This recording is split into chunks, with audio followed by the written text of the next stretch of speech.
Time to start a new chapter, time to move on to a different subfield or area of study in psychology. And this is actually my field of my area of training, and so I often have to suppress myself and keep myself from saying too much about the research that I have experience in or I find really fascinating.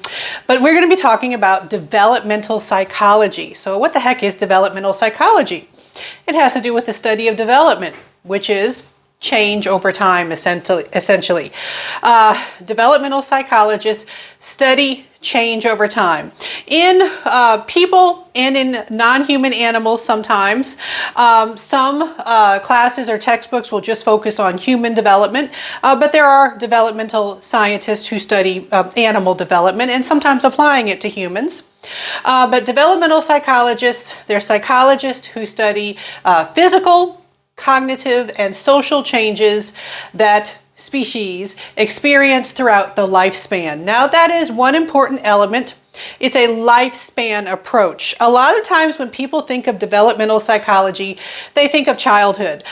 When I teach the course on campus, Developmental Psychology, a lot of times students walk in saying, "Oh good, I'm taking a child psychology class." Actually, you're not. You're taking child psychology plus the rest of the lifespan. And so let's remember that development starts at conception, because change, definitely, and we'll talk a little bit about conception and prenatal development, but even before you're born, during pregnancy, there is development. Conception, when does development end? Death. So conception to death is when we study development.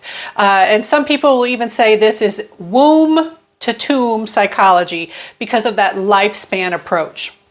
All right, that being said, for introductory psychology, since we do have to cover a lot of material and it is meant to be sort of basic and just an introduction to the field for, to give you information to see if maybe you want to know more about any of these topics, I am only required to go over the childhood part. I will probably include at least a little bit of adolescence and adulthood, but there's going to be more childhood stuff in there. If you are interested, if you find that you become interested in these topics, we do have the course, the 200 level course in developmental psychology, and we have 300 level courses in psychology of infancy and childhood and psychology of adolescence and adulthood if you want to know more. So when we talk about studying development, there are various things that we need to know about some special research methods or special research techniques. One type of research that we have in this field is involves normative investigations. Normative, establishing norms, establishing what is typical development. All right, so these are studies performed with healthy, typical, sort of non-exceptional, representative individuals to establish normal behavior. If you have ever gone to the doctor and they might say, well, these levels for you are higher than normal. They're comparing to some normative research that established what is normal. When I take my children to the pediatrician, they will often say things like, oh, your child is in the 75th percentile for height. Well, what's that about? Well, they're comparing to norms. It's essentially saying they are bigger than the average child. They've got my Viking DNA, they're slightly taller. All right, so that's normative investigations. You do have some researchers who do focus on atypical development. In my graduate program, there was an emphasis on studying developmental psychopathology and respecting typical and atypical behavior and seeing how they're connected, how they're linked. But a lot of developmental psychology does sort of focus on what is typical, what is normative. You may notice I'm trying to avoid using the word normal. It's because we've started to use it in a way that's kind of loaded. People assume all sorts of things when you say normal. When we say, we're talking about typical normative behavior, we're like, well, let's get a lot of numbers from a lot of people and see, where do a lot of people fall? Where do a lot of people perform on a particular characteristic? Now, another thing to know is that we have different types of age. Some research is interested in seeing change as we age. We do have to acknowledge that there's chronological age and developmental age. Chronological age is the one that's most straightforward. That's kind of the number of years you've been around on the planet. You know, how long have you been existing? The amount of time someone has been alive is your chronological age. But we can also sometimes be interested in developmental age. And developmental age is a measure of development using norms. So compared to what we know from normative studies, normative investigations, what level is the child functioning at is one way to think. Like they may be 8 years old, but their performance, their measurement may be more typical of a 7-year-old or a 9-year-old. So sometimes we look at sort of developmental age, which is more of a functional indication of age. Now, some other things to know about research in development.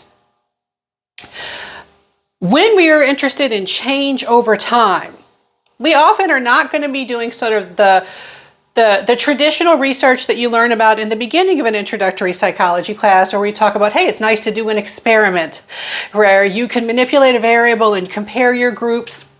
That doesn't always work with developmental topics. You do have to do a lot of observation when studying development.